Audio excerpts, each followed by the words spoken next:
और देखिए किस तरह की है ये ब्रिगेड और इसे किस रूप में देखा जाए, इसी पर लगातार हम डिस्कशन कर रहे हैं। मेरे साथ इस वक्त जोधपुर से भूपेंद्र बिश्नोई, भरतपुर से दीपक लवानिया, उदयपुर से रवि मल्होत्रा, बीकानेर से रवि बिश्नोई और स्टूडियो से सहयोगी बीके शर्मा जुड़ रहे हैं जो और फर्दर एनालिसिस करेंगे। कुछ ही पलों में तमाम चेहरे आपकी टीवी स्क्रीन पर भी होंगे। आपको बता दें कि कुछ ही दिनों पहले हम सभी एक साथ 5 बजे एक मंच पर जुड़े थे और हमने उस दिन बताया था कि संभागों से कितनी उम्मीदें हैं, किस संभाग के खाते में कितनी चीजें जा सकती हैं, कितने चेहरे जा सकते हैं। और अब जब मंत्रिमंडल सामने आ गया है तो एक बार फिर उस तरह का डिस्कशन बनता है। मैं शुरुआत दीपक लवानिया आपसे कर रहा हूं, जिन्हें उस संभाग में यानी भरतपुर संभाग में नारद के तौर पर भी जाना जाता है, जिनका काम है खबरें लाना। तो नारद भाई, ऐसा है कि कुछ दिनों पहले आपने ये कहा था कि मिलने को तो 4-5 भी आ सकता है और नहीं तो 2 से 3 तो कहीं नहीं गए। अब मुझे बताइए आप क्या कहेंगे भरतपुर को लेकर, संभाग को लेकर।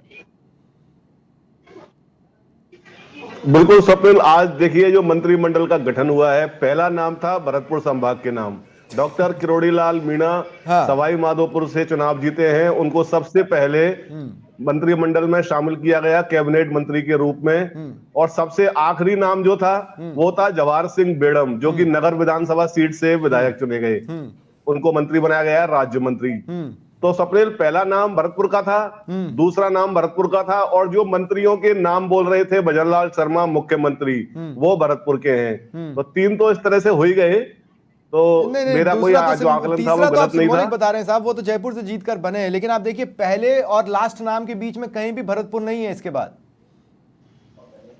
बिल्कुल बिल्कुल स्वप्निल, भरतपुर संभाग से भरतपुर संभाग को 2 मंत्री मिले हैं, डॉक्टर किरोड़ीलाल मीणा के रूप में जो कैबिनेट मंत्री बनाए हैं, और जवाहर सिंह बेड़म जो कि पहले भी वसुंधरा राजे सरकार में डांग विकास बोर्ड के अध्यक्ष रहे थे, उनको राज्य मंत्री का दर्जा दिया गया है। हालांकि बहादुर सिंह कोली जो कि 2 बार के सांसद हैं, 2 बार के विधायक हैं, वरीयता के आधार पर उनका नाम जोरों पर चल रहा था, वैर से इस बार भी वो चुनाव जीते हैं, उनका नाम चल रहा था। खास बात यह है कि देखिए आप देखिए कितने नाम वहां से दौड़ रहे थे। माना जा रहा था नौक्षम चौधरी मंत्रिमंडल में आ सकती हैं, और भी जो नाम थे उस इलाके से जो दौड़ में थे, और ऐसा कुछ निकला नहीं। अब होता यह है कि मान लीजिए आपको 4 रोटी की भूख है और आपके हाथ में सिर्फ 1 रोटी है, तो आपकी भूख भड़क जाती है उस 1 रोटी को खाने के बाद। तो अभी भरतपुर में क्या स्थिति है?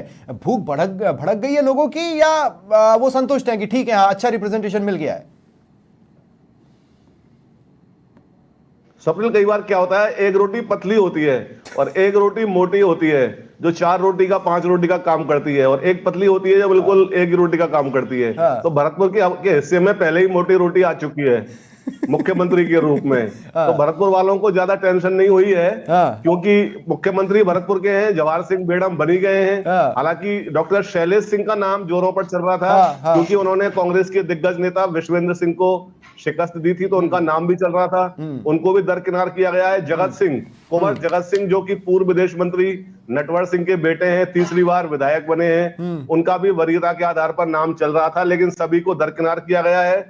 और जवाहर सिंह बेड़म को राज्य मंत्री का दर्जा दिया गया है, सबसे आखिरी में उनका नाम बोला गया था। जवाहर सिंह बेड़म पहले भी डांग विकास बोर्ड के अध्यक्ष रह चुके हैं। स्वप्निल, मैं इसमें यह कहना चाहूंगा कि जो कोटा था ना, वो मुख्यमंत्री पूरा कर चुके हैं, ऐसा लग रहा है। ठीक है, क्योंकि जो संभावना व्यक्त की जा रही थी भरतपुर से, इससे पहले भी जो सरकार थी स्वप्निल, उसमें तो जो भरतपुर संभाग के मंत्रियों की लंबी लाइन थी। 6 तो भरतपुर से ही थे, रमेश मीणा आपके सपोर्टरा से थे, और भी कई मंत्री थे जो भरतपुर संभाग से थे, लेकिन इस बार थोड़ा भरतपुर को कम मिला है, लेकिन मिला तो है। ठीक है, ठीक है। मैं बीके आप कुछ जोड़ना चाहते हैं? खासकर आपने कोटा पर विशेष तौर पर निगाह बनाए रखी है, तो कोटा को लेकर क्या आपको नजर आता है कि वैसे तो नजर सभी को आ रहा है, लेकिन फिर भी उसके पीछे रीजन क्या हो सकता है? मुझे लगता है हाड़ौती को, क्योंकि अभी संभागों में या 2 या 3 मंत्री ही मिले हैं, कहीं 2 हैं या कहीं 3 है, तो इस हिसाब से एक संतोषप्रद स्थिति कह सकते हैं। अगर कांग्रेस के जो कार्यकाल है उससे तुलना करें तो कांग्रेस के 3 मंत्री थे, शांति धारीवाल, प्रमोद जैन भाया और अशोक चांदना कोटा संभाग से, लेकिन इन्होंने 2 मंत्री हैं, हीरालाल नागर हैं और मदन दिलावर हैं। मदन दिलावर 6 बार के विधायक हैं और पहले भी मंत्री रह चुके हैं, समाज कल्याण मंत्री रहे हैं, सहकारिता मंत्री रहे हैं पहले भी, लेकिन नागर पहली बार मंत्री बने हैं, दूसरी बार के विधायक हैं और मंत्री पहली बार बने हैं। और उनको स्वतंत्र प्रभार है। और मदन दिलावर का अपग्रेडेशन किया है, अभी तक वो राज्य मंत्री थे, लेकिन अब इस बार उनको कैबिनेट मंत्री बनाया गया है। तो एक ये है कि संतोषप्रद स्थिति कह सकते हैं बहुत ज़्यादा, क्योंकि अभी जो 20-22 कुल मिला के 22 मंत्री हैं, 2 उप मुख्यमंत्री और 1 मुख्यमंत्री के बाद में, तो इस हिसाब से देखा जाए तो ठीक ठाक कह सकते हैं। आगे हो सकता है कि जब भी अगला विस्तार होगा मंत्रिमंडल का, क्योंकि हीरालाल नागर के पक्ष में क्या बात गई, मैं देखिए मैं ये क्यों पूछ रहा हूं, मैं कह रहा हूं मदन दिलावर फायर ब्रांड नेता है, पूर्व का भी अनुभव है, दिग्गज भी है, बयानों को लेकर भी सुर्खियों में रहते हैं, उनके बयानों का अपनी तरह का एक अट्रैक्शन भी है। लेकिन इससे इतर हीरालाल नागर जिन्होंने अपने निकटतम प्रतिद्वंद्वी को एक भारी मार्जिन से हराया, इसके अलावा आपको क्या यूएसपी नजर आती है इस चेहरे की मंत्रिमंडल में? हीरालाल नागर का मुझे लगता है कि थोड़ा सा एक जातिगत समीकरण है। हालांकि वो दूसरी बार विधायक बने, एक बार पिछली बार तो हार गए थे, इससे पहले वो 2013 में जीते थे चुनाव, उसके बाद में 2018 में चुनाव हार गए थे, उसके बाद भी उनको मंत्री बनाया गया है। तो ये थोड़ा सांगोर से विधायक दूसरी बार बने हैं। तो मुझे लगता है कि जो थोड़ा जातिगत समीकरणों को बैलेंस करने की कोशिश की गई है, अगर केवल अनुभव के आधार पर देखा जाए तो बहुत ज़्यादा अगर उसको, तो अभी बहुत सारे और भी नाम ऐसे आपको निकलेंगे जो ज़्यादा उनसे अनुभव रखते हैं, लेकिन मुझे लगता है कि इसको थोड़ा सा बैलेंस करने की कोशिश की गई है कि कास्ट इक्वेशन को। हाँ, और अच्छा, मंत्रिमंडल को मैं देखता भी हूं तो ऐसे बहुत से नाम मिलेंगे जिन्होंने बड़ी मार्जिन से जीत हासिल की है, तो उन नामों को लेकर अंदर खाने किसी तरह की कोई स्वर न उठे, ये अपने आप में इस मतलब कि भाई अगर आप 65,000 वोटों के अंतर से जीत रहे हो तो कोई आप पे कैसे डाउट क्रिएट कर सकता है, आप पे कैसे डाउट कर सकता है। मैं बीकानेर का रुख करना चाहूँगा, सहयोगी रवि बिश्नोई मेरे साथ हैं। और रवि, मतलब गाना है ना, ये क्या हुआ, क्यों हुआ, कैसे हुआ, कब हुआ, वो तो सबको पता है, लेकिन हम पूछेंगे तो सही कब हुआ। देखिए स्वप्निल, आप भले ही चिढ़ा लीजिए, गाना तो ठीक है, पर बीकानेर संभाग जो है उसे कैबिनेट मंत्री मिल चुका है और राज्य मंत्री मिल चुका है, और ऐसा राज्य मंत्री मिला है जो अभी विधायक नहीं है। ये तो एक अनोखी बात हो ही गई ना बीकानेर संभाग के लिए। तो अभी खाली प्रत्याशी हैं सुरेंद्रपाल सिंह टीटी श्रीकरणपुर विधानसभा से, और चुनाव होने वाला है। चुनाव जीतेंगे या नहीं जीतेंगे ये तो मतदाताओं के मन में है, अभी मतपेटी में दर्ज होना ही बाकी है। परंतु कहीं न कहीं मुख्यमंत्री भजनलाल ने श्रीकरणपुर को पहले से ही शामिल कर लिया है अपनी सरकार में, और सुरेंद्रपाल सिंह टीटी को, जो पहले खनिज मंत्री रहे हैं वसुंधरा राजे सरकार में, स्वतंत्र प्रभार रहा है उनके पास में, और उन्हें यहाँ से देखिए मंत्री बना दिया है। परंतु देखिए, आप जो भी गाना गुनगुना रहे थे, आजकल बीकानेर में इस कुछ देर से, कुछ घंटों से यही चर्चा चल रही है। सुमित गोदारा को बनाया गया है, और सुमित का निश्चित रूप से नाम चल रहा था। जाट नेता हैं, युवा नेता हैं, दूसरी बार लगातार चुनाव जीते हैं। पिछली बार विपक्ष में बैठे थे अपने साथी बिहारी लाल बिश्नोई के साथ, परंतु इस बार बिहारी लाल चुनाव हार गए और सुमित गोदारा पिछली बार के विधायक दोबारा बन गए। तो निश्चित रूप से कास्ट इक्वेशन बिल्कुल भारी, बिल्कुल देखिए, उन्होंने अप्रत्याशित जीत जो है वो यहाँ पर दर्ज की थी, और लोन करंसर से वो अब कैबिनेट मंत्री सुमित गोदारा जो है वो बन चुके हैं। अब देखिए, उसके अलावा अपेक्षाएं तो बहुत थी बीकानेर को। हम पिछली बार 3 मंत्री लिए हुए थे यहाँ पर। हमारे पास उच्च शिक्षा मंत्री भी थे, हमारे पास ऊर्जा मंत्री भी थे, हमारे पास आपदा राहत मंत्री भी थे, परंतु इस बार सिर्फ हमें अभी जो है एक सुमित गोदारा के रूप में बीकानेर जिले को 6 विधायकों में से मात्र 1 विधायक को मंत्रिमंडल में जगह मिली है। देखिए आने वाले वक्त में क्या होता है, परंतु दिल बहलाने के लिए हम बीकानेर वासी ये मान सकते हैं कि डॉक्टर किरोड़ी मीणा बीकानेर में पढ़े हुए हैं, मेडिकल कॉलेज में यहीं पढ़ते थे। मदन दिलावर भी बीकानेर के पॉलिटेक्निक कॉलेज में पढ़ते थे, और के बिश्नोई जो राज्य मंत्री बने वो भी बीकानेर के ही रिश्तेदार हैं। तो अगर देखा जाए तो समूचा जहां हमारा है, और हमें भी बहुत अच्छे यहाँ पर जो है चांसेस मिले हैं। जी तो मैंने जो दीपक लवानिया से कहा था ना कि अगर आपको भूख लगी है 4 रोटी की, आपके हिस्से में आई 1 रोटी, तो या तो आपकी भूख भड़क सकती है, या फिर ये भी तो हो सकता है कि आप संतोषी जीव हो और एक ही रोटी में संतुष्ट हो जाएं। बीकानेर संतुष्ट है क्या संभाग? देखिए देखिए, बिल्कुल आपने सही कहा कि बीकानेर की संतुष्टता का पैमाना तो अभी हमें लगता है पहली नजर में कि बिल्कुल नहीं। जिस तरह से छप्पर फाड़ के बीकानेर की 7 विधानसभा सीटों में से 6 सीटों पर भारतीय जनता पार्टी को विजयी बनाया है।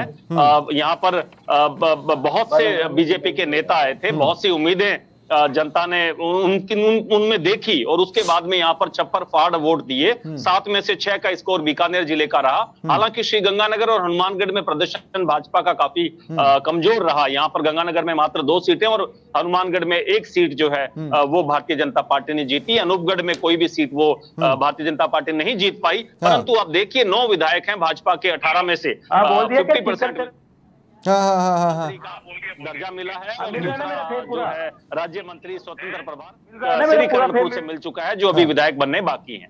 ठीक है, आप मेरे साथ बने रहें। मैं अब रुख करता हूं उदयपुर का। सहयोगी रवि मल्होत्रा मेरे साथ जुड़े हुए हैं। रवि, देखिए कुछ डिसीजंस होते हैं ना जो काफी इंप्रेसिव होते हैं, और आप देखिए अब आपको टीवी स्क्रीन पर नजर आ रहे हैं, सुरेश गर्ग जी भी मेरे साथ जुड़ चुके हैं बीजेपी की ओर से। सुरेश गर्ग जी, आपका स्वागत है समाचार प्लस पर। रवि मल्होत्रा, देखिए कुछ डिसीजंस ऐसे होते हैं जो हाईली इंप्रेसिव होते हैं, आप उसको इन चीज़ों में न तोलें कि वो कास्ट इक्वेशन में है या नहीं है। आप देखिए उदयपुर संभाग से एक जो ये बाबूलाल खराड़ी जो नाम आया है, वो इस लिहाज से भी चौंकाने वाला है कि आपके पास इतना बड़ा बेंच स्ट्रेंथ है और उसमें से आप एक चेहरा ढूंढ लाओ, तो लोग पूछते हैं कि हाँ भाई, अब ये अपने आप में ही मेरे ख्याल से उदयपुर संभाग के लिए एक सेटिस्फैक्टरी फैक्टर हो जाएगा।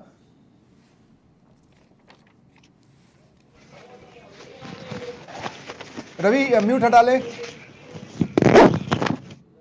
जी। अब बोले। देखिए स्वप्निल, जिस तरीके से जो है मंत्रियों ने जो है शपथ ली है, तो उदयपुर में जिस तरीके संभाग की अगर हम बात करें तो यहाँ पर जाडोल की जो विधानसभा है, जो बिल्कुल आदिवासी एरिया है, चाहे वो जाडोल कोटड़ा की अगर हम बात करें तो ये बिल्कुल जो है एक ट्राइबल एरिया है। वाकई में यहाँ का जो रहन सहन है वो बिल्कुल आदिवासी कल्चर यहाँ पर। और ऐसे में बाबूलाल खराड़ी जो है विगत 2 बार से जो है लगातार यहाँ पर विधायक रहे। उससे पहले भी 2 बार रहे, लेकिन बीच में गैप भी हुआ। ये बात हम पहले भी जिस तरीके से चर्चा हुई हम बता चुके हैं। 4 बार लगातार यहाँ विधायक रह चुके हैं। इस बार के चुनाव में करीब 76,000 वोट उन्हें मिले थे, जबकि उनके जो प्रतिद्वंदी थे हीरालाल दरांगी, उन्हें 70,000 वोट नहीं मिले। तो 6,000 वोटों का यह फर्क था। वोट की अगर हम बात करें तो बहुत ज्यादा लंबा फर्क था, लेकिन एक वोट भी काफी मायने रखता है जीत और हार के लिए। दूसरी बात आपको बताऊंगा, जिस तरह की एक्सक्लूसिव तस्वीर अभी कुछ देर पहले जो है समाचार पत्र में दिखाई थी कि जिस तरीके से बाबूलाल खराड़ी का जो मकान है वो केलू पोस्ट मकान है, बहुत सादगी भरा जीवन है। हमने उनके घर के अंदर की तस्वीरें भी दिखाई थी, जिस तरीके से घर के अंदर में बहुत बड़ा जो है तामझाम नहीं है, कोई साजो सामान वहां पर नहीं है। जिस तरीके से एक ग्रामीण परिवेश में जिस तरीके से किसान परिवार होता है, इसीलिए मैंने कहा कि वो इंप्रेसिव है,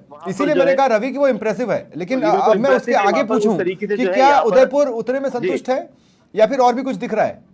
वैसे तो नहीं दिख रहा है, लिस्ट तो हमारे पास भी पड़ी है, लेकिन फिर भी देखिए जिस तरीके से यहाँ पर बाबूलाल खराड़ी को जो है यहाँ पर कैबिनेट मंत्री बनाया गया। तो संभाग की बात करें, चित्तौड़ की एक सीट और जो है जहाँ पर बड़ी सालड़ी में जो है गौतम दत्त को जो है यहाँ पर राज्य मंत्री का दर्जा किया। तो पूरे संभाग ही 28 में से जो है 2 जगह पर जो है मंत्री बनाए गए यहाँ पर। मैं ऐसे में कहीं ना कहीं मेवाड़ जो है थोड़ा सा अपने आप को उपेक्षित जरूर महसूस है। मैं मानता हूँ कि जिस तरीके से जो है बाबूलाल खराड़ी को जो है इतने शहरों में से चुनकर जो है एक आदिवासी जो है मंत्री यहाँ पर बनाया गया, ये वाकई में पूरे आदिवासी समाज के लिए, और हालांकि पूरे संभाग क्योंकि ट्राइबल एरिया ये पूरा तो एक खुशी की भी बात है, गर्व की भी बात है, लेकिन फिर भी कहीं ना कहीं जिस तरीके से जो है कहीं ना कहीं जिस तरीके अब चर्चा जिस तरीके से मंत्री बनने पर शुरू हो चुकी, तो अपेक्षित महसूस करा। क्योंकि आप देखिए जिस तरीके से उदयपुर में पर्यटन को भी लेकर जिस तरह से बात की जा रही थी कि कहीं ना कहीं विश्वनाथ सिंह मेवाड़ जो मेवाड़ राज्य में परिवार से है, तो शायद उन्हें जो है कहीं ना कहीं एक बड़ा यहाँ पर जो है पद यहाँ पर मिलता था। दूसरी तरफ दीप्ति किरण माहेश्वरी जो, क्योंकि जिस तरह से उनकी जो माता है किरण माहेश्वरी, वो जो है कैबिनेट मंत्री पहले केंद्रीय मंत्री रह चुकी, जलदाय जो विभाग था उनके पास में था, उसके अलावा शिक्षा मंत्री का जो विभाग था उनके पास में था। तो कहीं ना कहीं जो है 2 बार वो विधायक बन चुकी, तो उनकी पूरी जिस तरीके से उम्मीदें थी कि वो यहाँ बन सकती है। लेकिन उसके अलावा आप देखिए कि 28 जो है विधानसभा संभाग की जो सीटें उसमें 2 जगह पर जो है मैं उस दिशा में बढ़ रहा हूँ। जब मेरा सवाल ये आप लोगों से होने लगेगा कि अगर हम 2024 के लिहाज से देखें तो 2024 के मिशन के फोकस के हिसाब से क्या जो अभी मिला है वो इनफ है या नहीं है, मैं उस सवाल की तरफ धीरे धीरे बढ़ूंगा। लेकिन उससे पहले मैं जोधपुर का भी रुख करना चाहता हूँ। मेरे सहयोगी भूपेंद्र बिश्नोई मेरे साथ हैं। भूपेंद्र, या तो जोधपुर से दिग्गज होते हैं या फिर नहीं होते हैं। अब मैं ये आपसे पूछ रहा हूं कि क्या इक्वेशन बन रही है संभाग की? जी देखिए, जोधपुर से दिग्गज है इस मंत्रिमंडल में। दो जो कैबिनेट मंत्री बनाए गए हैं, जोधपुर जिले के दोनों कैबिनेट मंत्री है, दोनों दिग्गज है। जोगाराम पटेल अपने आप में जो है बड़ा नाम है, हाँ। पटेल वर्ग में एक बड़ा नाम है उनका। जोधपुर के अलावा जालोर, सिरोही, पाली और जोधपुर, यहाँ तक कि बाड़मेर में भी जो है बड़ी संख्या में पटेल मतदाता है। तो पटेलों में एक अच्छी उनकी छवि है। उसके अलावा गजेंद्र सिंह ख्यूसर, उन्हें कैबिनेट मंत्री बनाया गया। देखिए, दूसरे नंबर पर उनकी जो है शपथ हुई। गजेंद्र सिंह ख्यूसर अपने आप में एक बड़ा नाम है।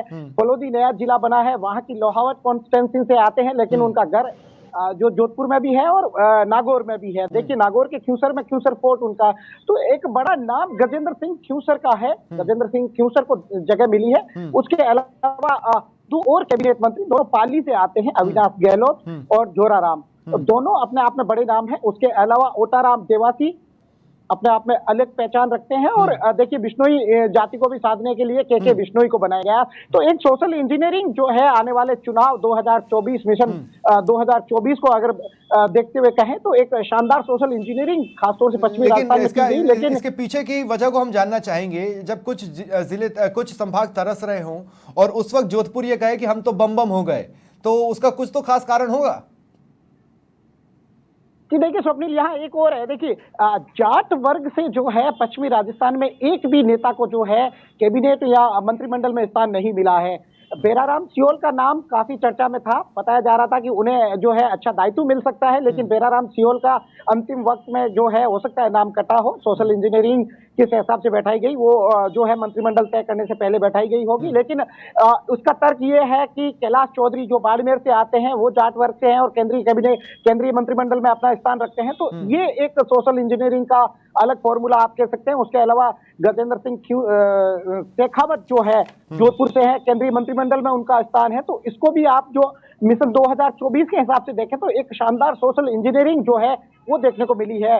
हालांकि कुछ एक लोगों के मन में जरूर है कि उन्हें स्थान मिलना चाहिए था, लेकिन नहीं मिला। बाबू सिंह जो है बड़ा नाम था, बाबू सिंह को जगह नहीं मिली। अर्जुन लाल गर्ग को जगह नहीं मिली। स्वप्निल, तो कहीं ना कहीं कसक तो है, लेकिन छह में से 4 कैबिनेट और 2 स्टेट यानी राज्य मंत्री अपने आप में बड़ा जो है वजूद रखते हैं। देखिए, बड़ा स्थान रखते हैं।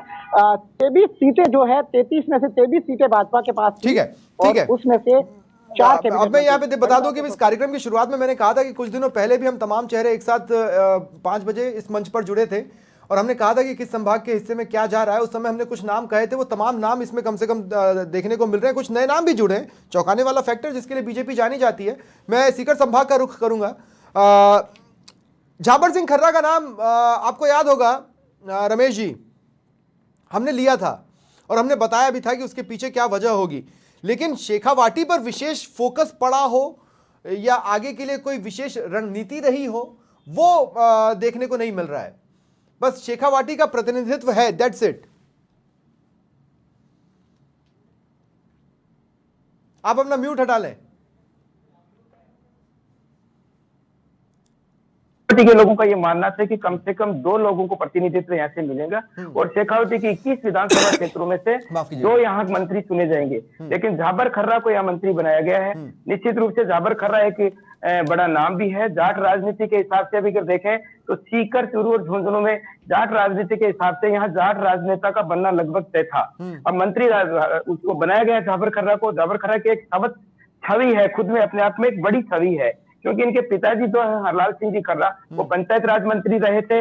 और एक ये भी कहा जा सकता है कि झाबर खर्रा जो मंत्री बने हैं एक बेदाग छवि के हैं, पढ़े लिखे हैं, अच्छे से मुद्दे को उठाना जानते हैं। और आगामी लोकसभा चुनाव की अगर बात करें तो यहाँ जाट प्रतिनिधित्व मिला है, तो निश्चित रूप से कहा जा सकता है कि यहाँ जो मंत्री बनाया गया है, जाट मंत्री बनाया गया है, वो निश्चित रूप से भाजपा को इसमें फायदा होगा। लेकिन बात करें चूरू की, तो चूरू में राजेंद्र राठौड़ ये चाहते थे कि चूरू में कोई प्रतिनिधित्व मिले। हालांकि मेरे ख्याल से एक ब्रेकिंग शायद मिल रही है। मैं कुछ पलों के लिए आपको रोक रहा हूं। उदयपुर से रवि मल्होत्रा कुछ कहना चाह रहे हैं। जी रवि, क्या कुछ ब्रेकिंग है, बोलें। म्यूट हटाकर बोलें। देखिए, मिशन तरीके से आपने सवाल किया, तो बाबूलाल खराड़ी को चुनने के पीछे एक बड़ी वजह जो यहाँ पर सामने आ रही है, सिर्फ 1 मिनट में अपनी बात खत्म करूंगा कि कहीं ना कहीं जिस तरीके से जो 28 विधानसभा में 3 सीटों पर जो है यहाँ पर आदिवासी पार्टी जो एक है बीएपी जो बाप के नाम से प्रसिद्ध हुई है यहाँ पर, तो उनकी जो है 3 सीटें यहाँ पर है। तो कहीं ना कहीं जिस तरह से बाबूलाल खराड़ी को यहाँ पर जो है मंत्री पद दिया गया है, तो आने वाली जिस तरह मिशन 2024 में तो एक बड़ी सोच जो है बीजेपी की यहाँ पर नजर आती है कि कहीं ना कहीं जो बाप का जो वर्चस्व है उसको खत्म किया जा सके। जी ठीक है, मैं उस पोर्शन पे आने वाला हूं, लेकिन हाँ रमेश जी अपनी बात कंप्लीट करें। मैं एक सवाल जोड़ना चाह रहा हूं उसमें, आपने अब तक जो कहा उसके हिसाब से देखिए क्या होता है ना कि कुछ चेहरे ऐसे होते हैं जिनका अट्रैक्शन या जिनका अट्रैक्शन पावर वो उनकी सीट तक ही रहता है, आसपास की सीट पे वो चेहरे उतना प्रभाव नहीं डाल पाते हैं कि या उनके अट्रैक्शन के नाम पर आसपास में और भी वोट्स उनके उम्मीदवार को मिल जाएं। इस तरह की पावर्स कम ही चेहरों में होती है। शेखावाटी में ये एक्सपेरिमेंट होना चाहिए था। इस पॉइंट के लिहाज से इस पॉइंट के लिहाज से आप देख रहे हैं वहां पर कि शेखावाटी को साधने के लिए कुछ किया गया हो, क्योंकि बीजेपी अभी भी वहां कम है, कांग्रेस से काफी कम है। नहीं, बिल्कुल शेखावटी के लोगों का ये मानना था कि यहाँ से 2 मंत्री पद मिलेंगे, एक कैबिनेट में एक राज्य मंत्री। हालांकि उनके लिए सही नहीं रहा, क्योंकि एक प्रतिनिधित्व तो यहाँ जाबर खर्रा को मिला है, पर जाबर खर्रा की जो छवि है एक बेदाग छवि का माना जाता है। हमेशा से ही उन्होंने जाट राजनीति की है। उनके परिवार में जो पिताजी थे हरलाल सिंह वो पूर्व मंत्री थे। तो ये जो पद मिला है, जिसका चुनाव हुआ है, निश्चित रूप से बहुत ही अच्छे और एक ईमानदार नेता का चुनाव हुआ है, क्योंकि जाबर खर्रा वो नाम है जो स्पष्टवादिता रखता है अपने आप में, और एक बिल्कुल ये मान के चलिए कि कहीं उसकी कथनी और करनी में फर्क नहीं है। जाट राजनेता को यहाँ से चुना गया है, तो इसका प्रभाव चूरू और झुंझुनू में भी पड़ेगा। ऐसा नहीं है कि यहाँ की जाट राजनीति में अगर जाट को यहाँ मंत्री बनाया गया है तो निश्चित रूप से साधने का प्रयास किया गया है। हालांकि एक मंत्री 21 विधानसभा क्षेत्रों में यह भी था कि भाई एक प्रतिनिधित्व और मिल जाता तो ज्यादा बेहतरीन रहता। तो क्या निराशा है लोगों में? नहीं, निराशा की भाव तो नहीं कह सकते, क्योंकि निराशा क्या कहना तो गलत होगा, क्योंकि लेकिन पार्टी ने कहीं ये मान के कार्ड खेला है कि अगर जाट मंत्री यहाँ बनाया जाए शेखावाटी में तो निश्चित रूप से भाजपा को फायदा होगा, और यही कार्ड चला और एक जाट मंत्री को जाट को यहाँ मंत्री बनाया गया, जो तीनों जिलों के लिए कहा जा सकता है कि ठीक है। झुंझुनू में अपनी राजनीति जाट राजनीति है, चूरू में भी जाट राजनीति है, तो ऐसे में 21 विधानसभा क्षेत्रों में 13 या 14 विधानसभा क्षेत्रों में सीधे जाट मतदाता वो प्रभावित करते हैं। ऐसे में इनका बनाया जाना ठीक है। ठीक है, आप सभी मेरे साथ बने रहें। अब मैं 2024 के लिहाज से आप लोगों के पास सवाल पूछने के लिए आऊंगा, लेकिन उससे पहले सुरेश गर्ग जी, देखिए ऑलरेडी एंकर्स के द्वारा सवालों की ड्रिलिंग से तो हर पार्टी का प्रवक्ता अपने आप को बुलेट प्रूफ कर चुका है, लेकिन अभी मैं और बीके हम दोनों मिलकर आपको ड्रिल करने की कोशिश करेंगे। मैं ये कह रहा हूं कि जब भी सिलेबस की बात आती है तो आप लोग बड़ा मुखर रहते हैं कि सिलेबस कैसा होना चाहिए, कैसा नहीं होना चाहिए। मैं आपसे पूछ रहा हूं ऐसी कौन सी किताबें आप लोगों ने छिपा के रखी है जो सिर्फ बीजेपी पॉलिटिक्स की पढ़ रही है, बाकी पॉलिटिक्स के पढ़ने वालों को उन किताबों के दर्शन तक नहीं हो पा रहे? कहाँ से लाते हैं आप लोग चीज़ें? क्योंकि ये भारतीय जनता पार्टी जो है प्रजातंत्र में विश्वास करती है, सबका साथ, सबका विकास, सबके विश्वास की विचारधारा पे काम करती है। तो आज हमने 22 मंत्रियों को शपथ दिलाई है, उसमें 12 कैबिनेट है, 5 स्वतंत्र वाले हैं और 5 राज्य मंत्री, एक महिला है, एक गुलजर है, ये कांग्रेस कह रहा है। सब चीजों को ध्यान में रखते हुए जो चीजें है, अब देखिए आप मीडिया ने उन्होंने सब कई तरीके के मैं नहीं कह रहा हूं, कांग्रेस कह रही है, लेकिन आपने देखा होगा कि हमारे यहाँ पे जो निर्णय होता है वो सर्वमान्य होता है, तो ये बहुत अच्छी बात है। नहीं सर, साहब नहीं मानेंगे तो जाएंगे कहाँ? मतलब बीजेपी जितनी अच्छी स्थिति में और कोई पार्टी भी तो नहीं है देश में। नहीं तो ये बहुत अच्छी बात है, ये तो बहुत अच्छी बात है कि आज भारतीय जनता पार्टी को आप बहुत है, ये बहुत अच्छी पार्टी आज मतलब विश्व की सबसे बड़ी पार्टी है। दूसरा, देश प्रथम को ध्यान में रखते हुए ये पार्टी अपना काम करती है। उनके लिए पहले देश है, इसके बाद पार्टी, इसके बाद परिवार है। तो वो इस तरह की पार्टी के अंदर हर आदमी विश्वास करता है कि जो भी डिसाइड किया मैं ये कह रहा हूँ कि देखिए अच्छा से अच्छा प्रतिनिधित्व मिलता है। ना तो ये गुजरात मॉडल है, ना ये एमपी मॉडल है सर। अब मैं ये कह सकता हूँ ये थोड़ा सा गुजरात मॉडल है, थोड़ा सा एमपी मॉडल है। मैंने इसीलिए कहा ऐसी कौन सी पॉलिटिक्स की किताब आप लोग उठाते हैं जिससे एक नया फॉर्मूला बना? भारतीय जनता पार्टी की पॉलिटिक्स की किताब है, इसको आप ये मानो कि ये भारतीय जनता पार्टी की है। भारतीय जनता पार्टी जो भी करती है वो, तो अब इसका मकसद बता दें, कुछ ना कुछ करते हैं। अब इसका मकसद बता दें, मतलब 2024 के लिहाज से ये बनाई गई हो, मेरे को ऐसा तो नहीं लग रहा है। नहीं तो अब आपने ये बहुत बड़ा गेम खेला है, एक साथ 12 से ज्यादा ऐसे चेहरे जो पहली बार मंत्रालय संभाल रहे होंगे। बिल्कुल, तो ये बहुत बड़ा गेम खेला है आपने, ये बहुत बड़ा। नहीं देखिए, वो अपने अपने क्षेत्र में एक्सपीरियंस वाले हैं, ठीक है, माना कि वो मंत्री पहली बार बन रहे हैं, लेकिन वो अपने अपने क्षेत्र के अंदर माहिर आदमी है और अच्छा काम करेंगे। मैं तो एक जानता हूं कि राजस्थान के अंदर सुशासन मिलेगा। जो पिछले 5 साल के अंदर अत्याचार, महिला अत्याचार, पेपर लीक घटनाएं जो भी थी और जो हमने संकल्प पत्र के अंदर बताया है, वो निश्चित रूप से उस पर कसौटी पे उतरेंगे। आपने देखा होगा मुख्यमंत्री जी के शपथ लेते ही हमने तुरंत हमारा काम चालू कर दिया। भाई मेरी बात सुनिए। मैं आपका एक ध्यान आकर्षित करना चाहता हूँ। पीसीसी चीफ डोटासरा ने अभी ट्वीट किया है। उन्होंने कहा है कि अहंकार की पराकाष्ठा है बीजेपी की। सुरेंद्र पाल टीटी को उन्होंने मंत्री बना दिया और अभी तक उन्होंने चुनाव अभी जीता नहीं है और ये चुनाव आचार संहिता का भी सीधा उल्लंघन है। हम शिकायत करेंगे चुनाव आयोग से। हाँ करिए, निश्चित रूप से करिए। ये मुख्यमंत्री का विशेषाधिकार है कि वो किसको मंत्री बनाए। और ये भी आप जानते हो कि किसी को मंत्री बनाए, अगर वो विधायक नहीं है तो उसको 6 महीने के अंदर विधायक बनना होता है। तो वो चीज भी है। तो इसलिए जो डोटासरा जी बोल रहे हैं वो तो अब उनका तो मेरे ख्याल से जनता उसको स्वीकार नहीं। लेकिन क्या आपको इसका इनडायरेक्ट बेनिफिट नहीं मिलेगा इलाके में? नहीं मिलेगा, नहीं मिलेगा। ये कैसे नहीं मिलेगा? 5 जनवरी को चुनाव है साहब, उसमें पता लग जाएगा। मिलेगा नहीं मिलेगा वो तो अगर कोई प्रत्याशी को पहले ही मंत्री बना दिया तो लोगों के बीच में मैसेज ये जा रहा है ना कि जो सरकार हमारी है और हमने उसको मंत्री बना दिया, लाओ वोट दो। नहीं, ये आप जनता को निर्णय करना है। हम तो यही है कि मंत्री बन रहे हैं और वो जीत के आएंगे वहां से। भाई आज पर क्या ये नियमों में है? जीत के आएंगे क्या ये नियमों में? देखिए अब दिक्कत क्या है ना, बीके भाई नहीं कोई उल्लंघन नहीं, मैं एक सेंटेंस जोड़ रहा हूँ। बीके भाई देखिए क्या है ना कि नियम और कानून और इतने सेंटेंसेस के पीछे वो छुपे होते हैं कि उनको समझना मुश्किल है। लेकिन मैं इस बात की गारंटी देता हूं कि ये डिसीजन लिया गया है तो बीजेपी ने कुछ तो एक नियम खोज के रखा ही होगा जिसके आधार पर उन्होंने ये फैसला लिया है। वो सिर्फ लक के बेसिस पे नहीं लिया है। जाहिर सी बात, हालांकि उस नियम को चैलेंज किया जाएगा। चुनाव आचार संहिता को स्टडी किया होगा। जाहिर सी बात है कि वो ऐसी स्थिति में अब की उनको शपथ दिलाने के बाद में और रोल बैक नहीं किया जा सकता। ये उन्होंने स्टडी कर लिया और कानूनन हो सकता है इसको चैलेंज ना किया जा सके। लेकिन ये बात तय है कि नहीं किया जाएगा तो ये जवाब लेकर आएंगे। ये जवाब खो चुके हैं। उनको पता है कि ये होगा, ये पता है। बीजेपी को पता है कि ये होगा कि वो इसकी शिकायत करेंगे और चुनाव आचार संहिता की और ये तमाम बातें होंगी। लेकिन उनके पास इसका जवाब है। लेकिन ये नियमों में हो सकता है कि ये सही हो, लेकिन नैतिकता की अगर दृष्टि से देखा जाए तो इसमें सवाल उठाया जा सकता है। गर्ग साहब मोरली इस डिसीजन पर हम क्वेश्चन कर रहे हैं। नहीं देखिए, ये मैंने आपको बताया ना कि ये मुख्यमंत्री जी का विशेषाधिकार है कि वो किसको मंत्री बनाए किसको नहीं बनाए। मुख्यमंत्री की मोरालिटी की बात नहीं कर रहा हूं।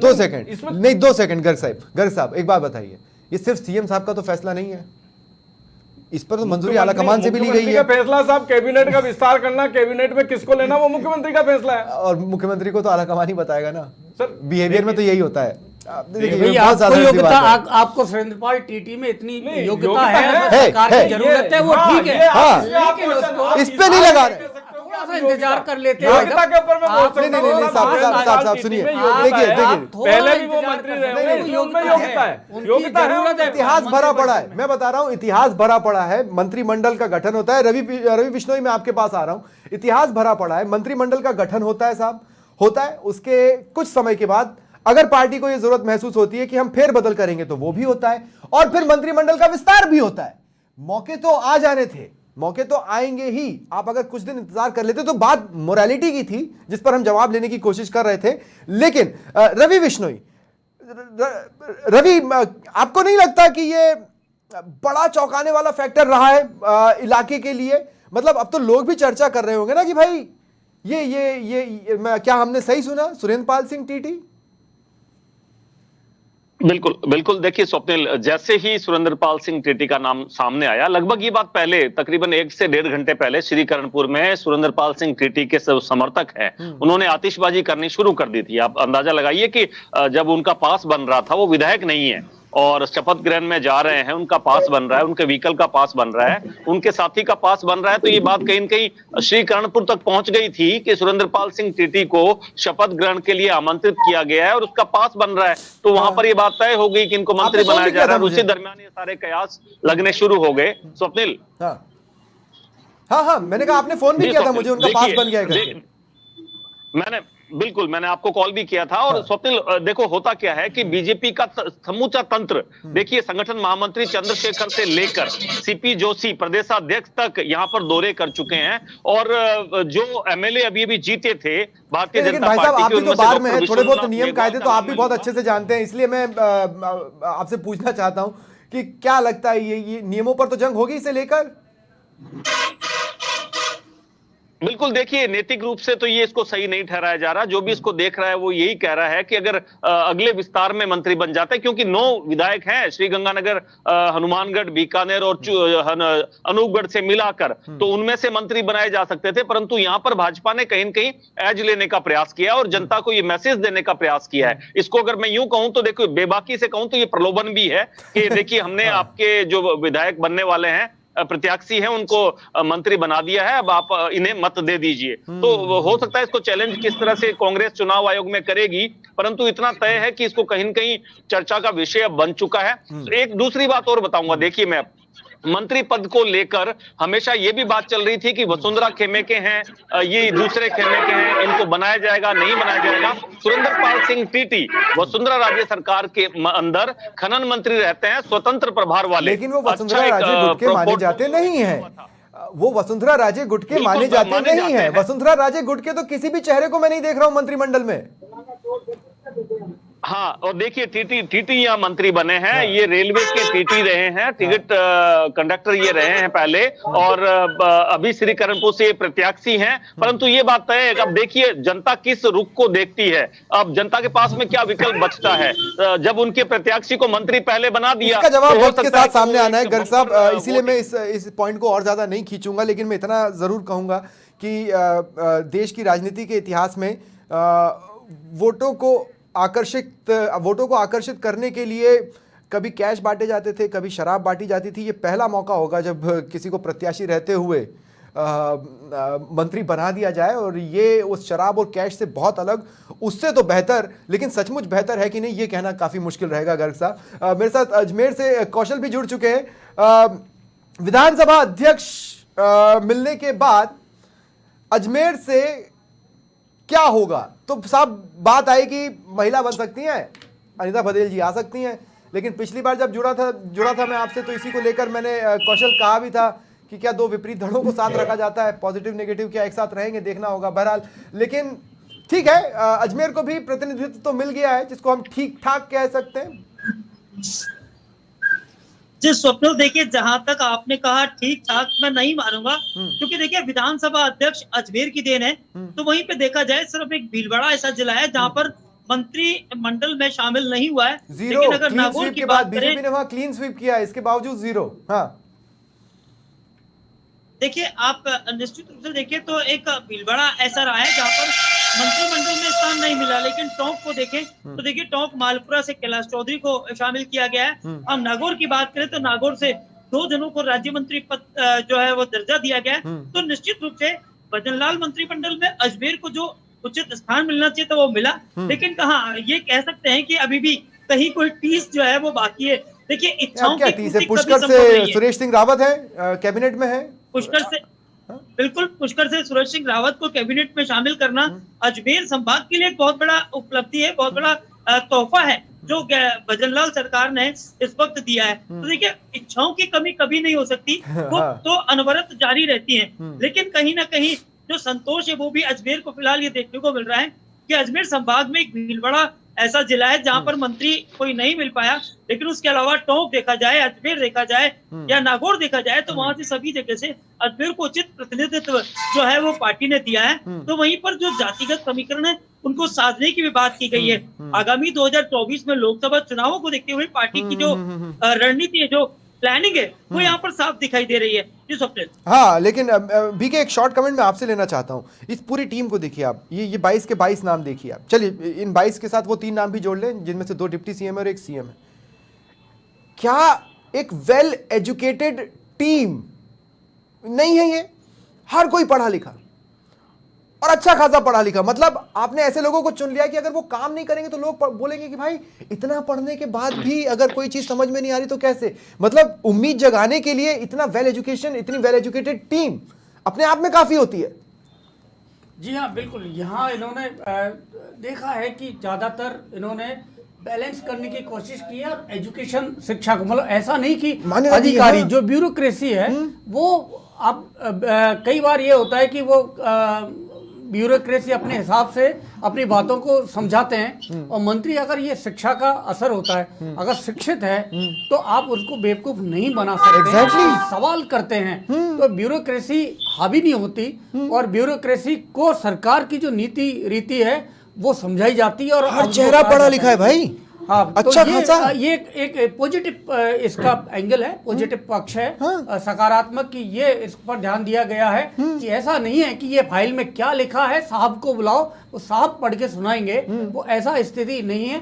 कई बार ये ब्यूरोक्रेसी मूर्ख बना देती है, ब्यूरोक्रेसी चीजों को घुमा देती है, ब्यूरोक्रेसी आपको डाइवर्ट कर देती है। तो नहीं, अगर हम ऐसा करेंगे तो इसका ऐसा ये हो जाएगा, वो हो जाएगा, ऐसा नहीं। आप ब्यूरोक्रेसी का जो वास्तविक जो काम है लोकतंत्र में, उसमें ये होता है कि सरकार की बनाई हुई नीतियों को जनता तक, उन योजनाओं को पहुंचाया जाए। तो उनको यही कहे, अगर वो सलाह देने लगे और सलाह देके और अपने हिसाब से सरकार चलाने लगे तो यहाँ कहीं ना कहीं नुकसान होता है सरकार को। लेकिन क्योंकि उनकी जवाबदेही नहीं होती, जवाबदेही सरकार की होती है, जनप्रतिनिधियों की होती है, और जनप्रतिनिधियों को जब फिर चुनाव में जाना होता है तो परेशानी होती। यही कांग्रेस सरकार के साथ ये हुआ था, जब कहा जाने लगा। नहीं तो इसके लिए गर्ग साहब, मैं आपको सबसे पहले तो बधाई देता हूं इस वक्त इस एक पॉइंट के लिए, क्योंकि एक वेल एजुकेटेड टीम को जब आप सामने लाते हैं, मैं इन सभी की क्वालिफिकेशंस देख रहा था और मतलब इंप्रेस हुआ मैं। हालांकि इससे पिछले राउंड में मैंने आपको ड्रिल करने की कोशिश की उस पॉइंट पर, लेकिन इस पॉइंट पर मैं जरूर कहूंगा इसमें ड्रिलिंग नहीं हो सकती। ये लिटरली बहुत इंप्रेसिव पॉइंट है, ये उम्मीद जगाने वाला पॉइंट है। ये ऐसे चेहरे हैं जो आपको 2024 की जंग में बढ़त दिलवा सकते हैं अगर ये सचमुच अपनी कैपेबिलिटी के हिसाब से काम करे तो। एकमात्र रोड ब्लॉक है वो यही कि इनमें से अधिकतर चेहरे पहली बार मंत्रालय संभाल रहे होंगे। विभागों का बंटवारा जब होगा तब होगा, लेकिन उम्मीद तो ये जगाते हैं। देखिए स्वप्निल जी, मैं कह रहा हूँ ना कि हमने जो भी मंत्री बनाए हैं वो सोच समझ के हर तरीके के हर 2024 भी सोचा था। देखिए 2024 में तो हमें कोई दिक्कत चिंता वाली बात नहीं है, हम 25 की 25 सीटें लेके आ रहे हैं। लेकिन 2024 में नरेंद्र मोदी जी को प्रधानमंत्री बनना, इसमें कहीं पे भी कोई रुकावट नहीं है, और जनता चाहती भी है कि नरेंद्र मोदी जी तीसरी बार प्रधानमंत्री बने। और नरेंद्र मोदी जी के नाम से साहब आज जनता ने हमें चुना है, और कमल के फूल को चुना है तो सोच समझ के ही चुना, नहीं क्योंकि सुशासन देने के अंदर आज नरेंद्र मोदी जी 2 सेकंड मैं आपको एक बात बताऊं। अगर मैं और बीके शर्मा बैठते हैं और हम कोई अगले दिन कोई प्रोग्राम बनाना है तो हम बैठ के ना कॉपी, एक पेपर लेते हैं, एक पेन लेते हैं, क्या क्या हो सकता है, हमें क्या हासिल करना है, हम क्या क्या चीजें हासिल कर सकते हैं, कितनी चीजें हासिल। मैं कह रहा हूं कि उस फ्लो चार्ट में, उसमें कहीं पर 2024 था कि नहीं था? नहीं, निश्चित रूप से 2024 भी होगा और आने वाली रणनीति भी होती है। 5 सभी चीजें, देखिए मैं कह रहा हूं कि भारतीय जनता पार्टी के अंदर हमेशा चौंकाने वाले निर्णय लिए जाते हैं, और भारतीय जनता पार्टी इसको जानी जाती है कि भारतीय जनता पार्टी में जो भी निर्णय होगा वो चौंकाने वाला होगा, लेकिन वो परिपक्व होगा और संतुलित होगा, जनता के विश्वास में खरा उतरने वाला कैबिनेट होगा। अब भी रियलिटी चेक करेंगे, सारे संभागों से हमारे प्रमुख जुड़े हुए हैं। अब अपन ये देखते हैं कि ये जो मंत्रिमंडल बना है इसका इनडायरेक्ट बेनिफिट 2024 में किस तरह का हो सकता है। शुरुआत दीपक आपसे कर रहा हूं। आपने तो कह ही दिया कि भरतपुर से सर्वे सर्वा मिल चुका है, उसके बाद तो जो मिल जाए वो प्रसाद है। अब मैं आपसे ये बोल रहा हूं कि 2024 के लिहाज से वो जो 2 एक्स्ट्रा चेहरे उस बम बम वाली कंडीशन के साथ जुड़ रहे हैं आपके यहां, 2024 के लिहाज से बीजेपी को प्री फाइट बेनिफिट कितना दे रहे हैं?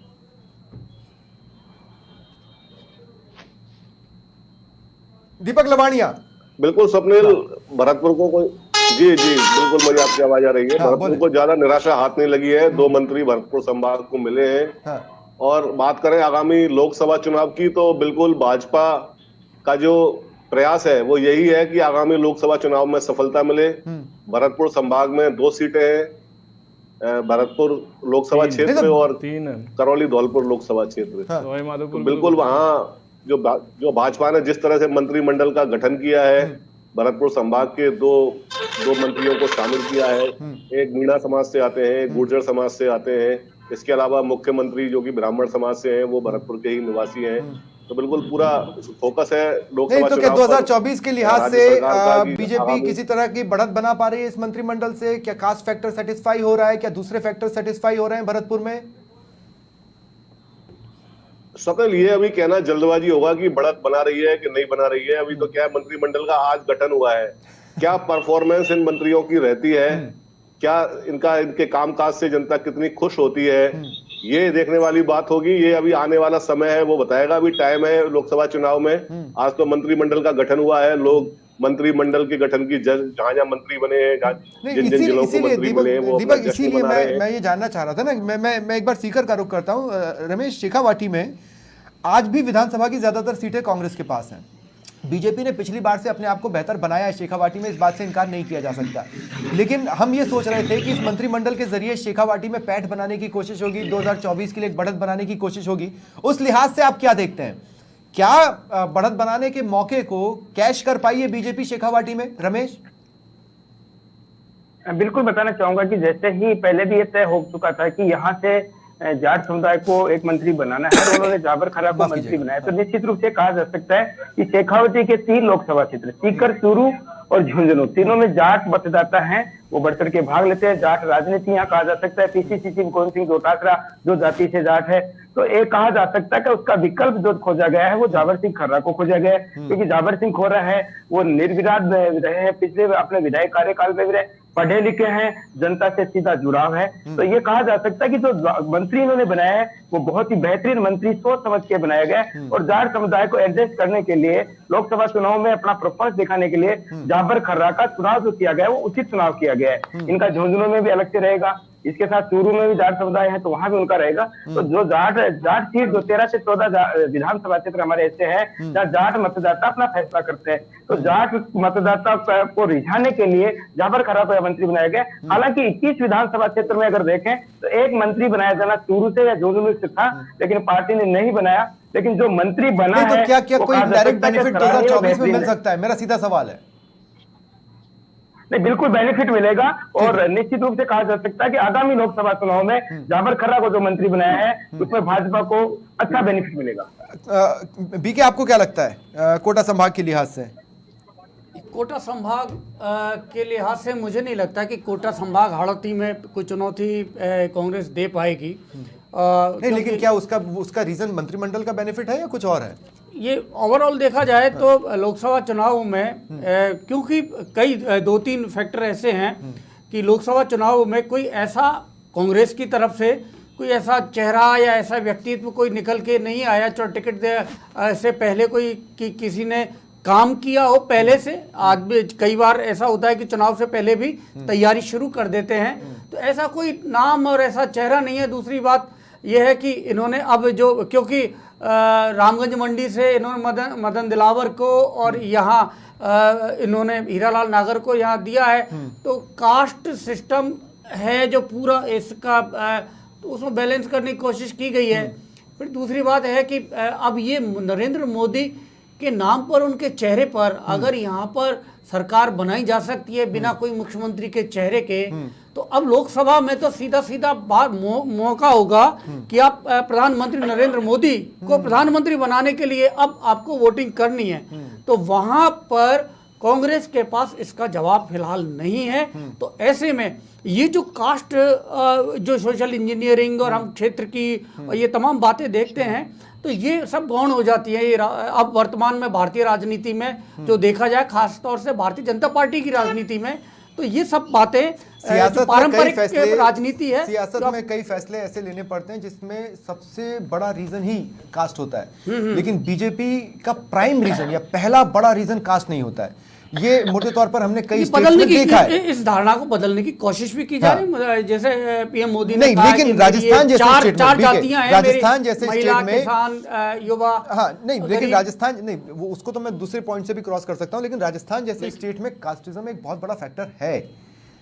लेकिन इस मिथ को, एक गुर्जर व्यक्ति का होना गुर्जर समाज को नाराज भी कर सकता है। आपने ये गैम्बल खेला है, आपने ये जुआ खेला है एक तरह से।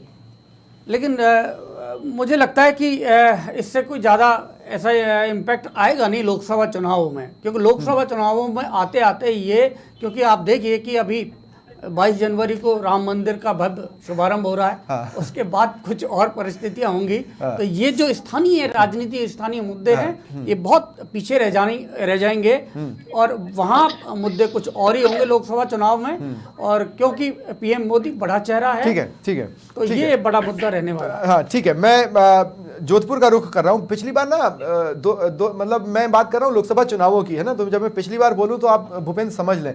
पिछली बार क्या हुआ, जोधपुर को ना बड़ा हाई प्रोफाइल बना दिया गया कांग्रेस की ओर से। नहीं, मैं लोकसभा चुनावों की बात कर रहा हूँ। बड़ा हाई प्रोफाइल बना दिया गया, तब कुछ चेहरे खाली नहीं थे, अब तो कांग्रेस के बहुत से चेहरे खाली हैं।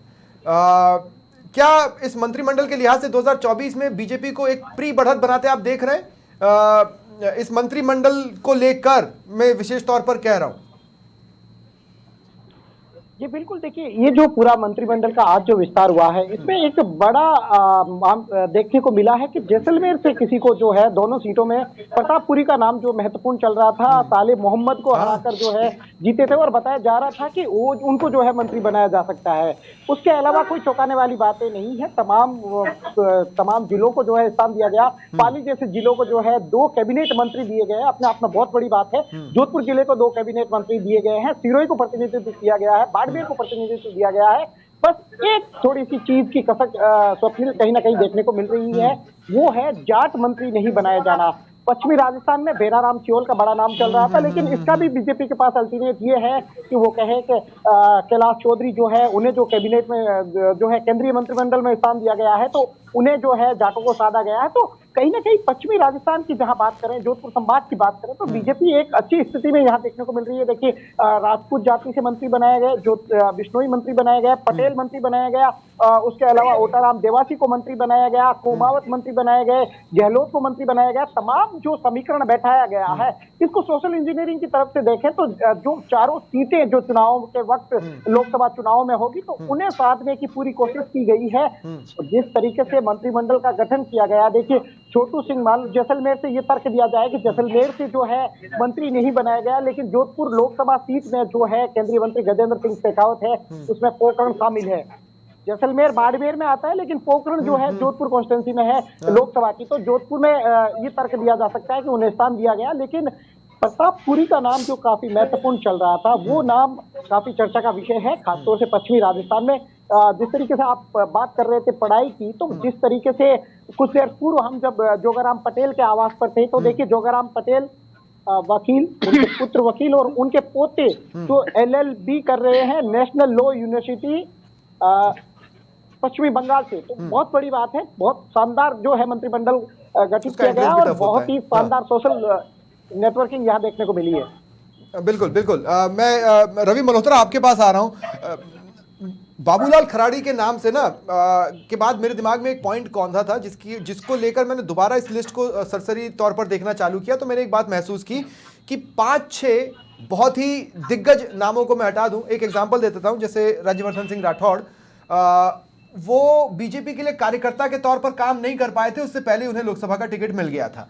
ऐसे 2-3 चेहरों को अगर मैं हटा देता हूं या 4-5 चेहरों को, तो अधिकतर वो नाम है जिन्होंने कार्यकर्ताओं के तौर पर कमर तोड़ मेहनत की है, जान लगा दिया जमीन पर। तो इस लिस्ट में कार्यकर्ता भी नजर आ रहे हैं, जो कार्यकर्ताओं को मोटिवेट करने के लिए काफी होता है। बाबूलाल खराड़ी ऐसा ही नाम है, और उदयपुर में उनके नाम का सिलेक्शन जाहिर तौर पर कार्यकर्ताओं को इतना एक्टिव करेगा कि वो, आप ये मान के चलिए कि बीजेपी के लिए एक हवा तो 2024 के लिए इस नाम से ही बन गई। देखिए स्वप्निल, जिस तरीके से हमें पूरा चुनाव अगर देखें, और कई बार जिस तरीके से आपने भी कहा है और सहयोगियों ने कहा है कि बीजेपी ने जो है हमेशा जो है चौंकाने वाली चीजें करी, चाहे टिकट की बात हो, विधायक की बात हो, जो भी।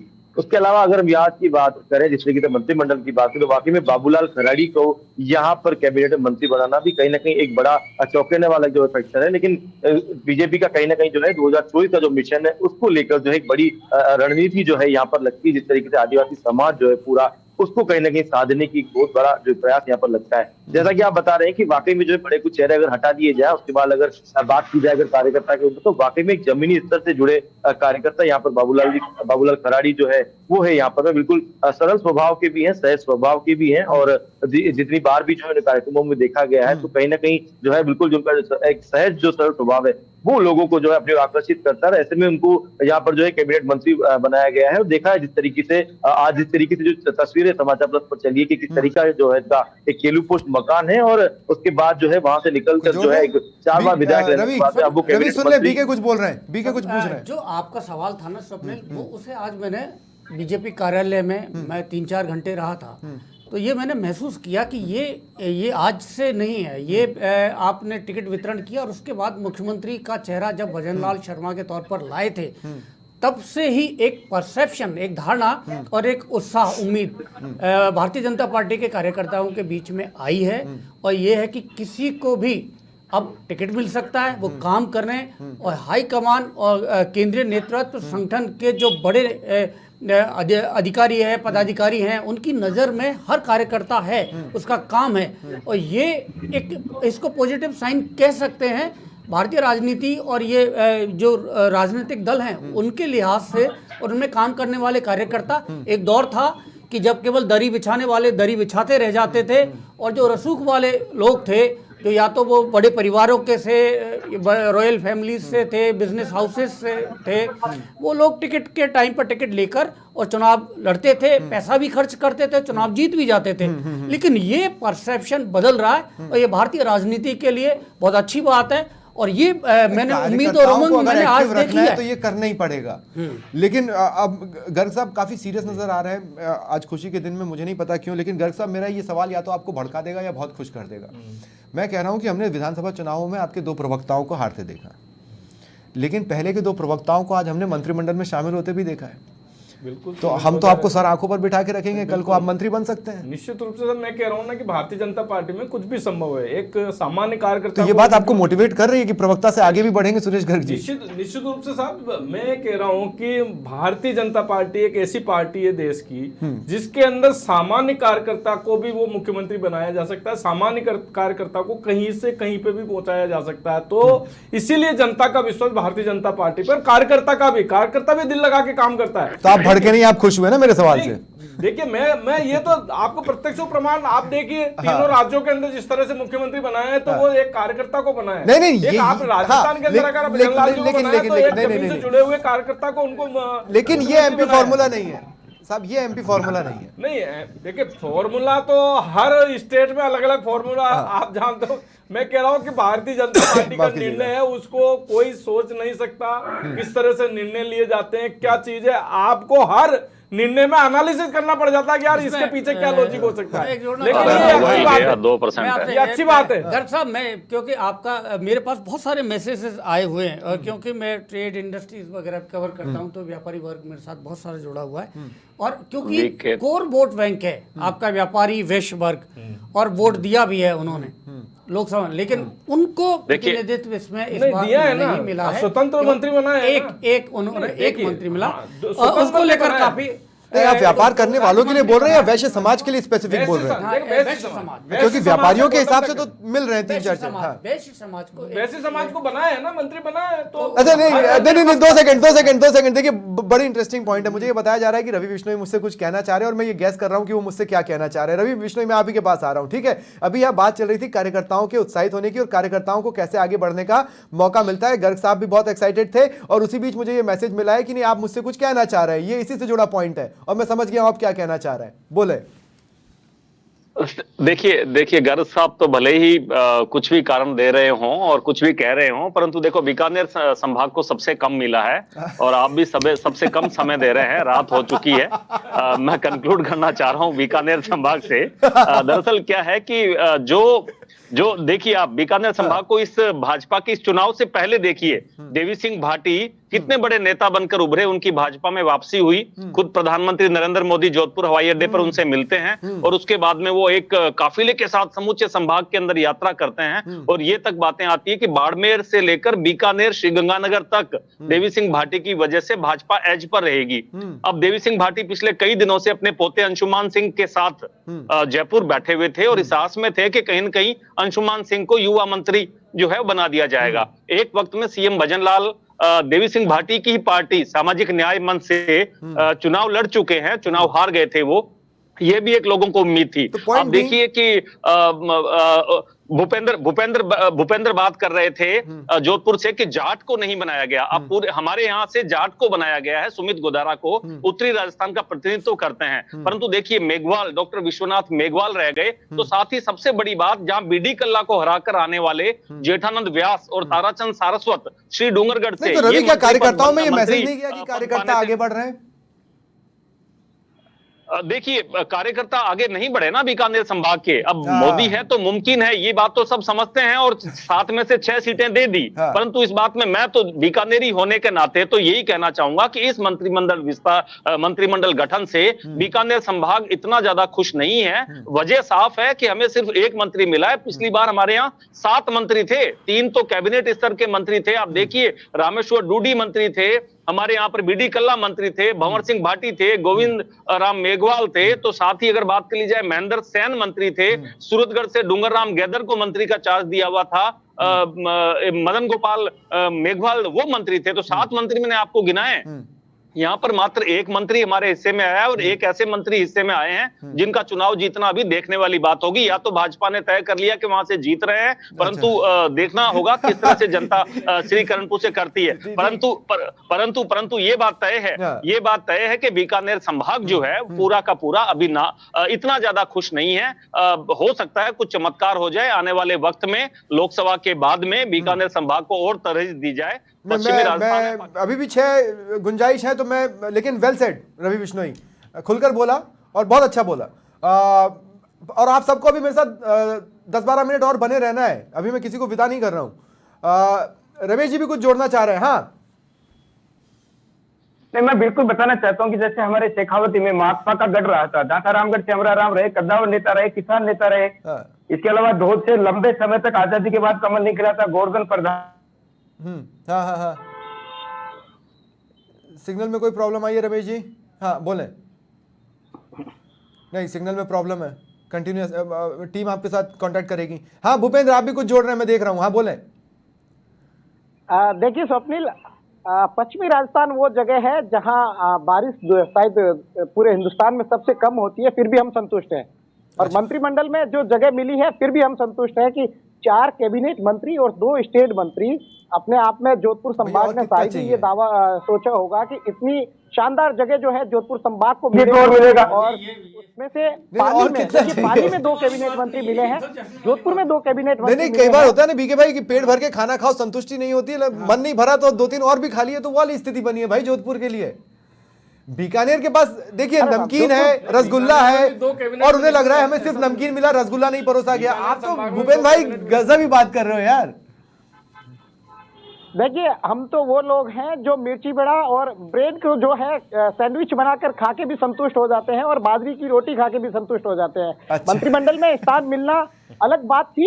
एक अच्छी जगह मिली, बीजेपी को खुलकर वोट दिया जोधपुर संभाग ने, और उतना ही जो है खुलकर बीजेपी ने अपने मंत्रिमंडल में, भजन लाल ने अपने मंत्रिमंडल में हमें स्थान दिया। तो जोधपुर काफी संतुष्ट है, जोधपुर संभाग काफी संतुष्ट है। और नया संभाग अगर आप पाली की बात करें तो पाली भी काफी संतुष्ट है। देखिए ओटाराम देवासी वहां से बने हैं, अविनाश गहलोत वहां से बने हैं, कुमावत को जगह दी गई है, तो काफी अच्छी संतुष्टि जो है जोधपुर संभाग से देखने को मिलेगी। रमेश जी दोबारा जुड़ गए, उनका भी पॉइंट ले लें, वो क्या कहना चाह रहे थे। हाँ रमेश जी अब बोले आप।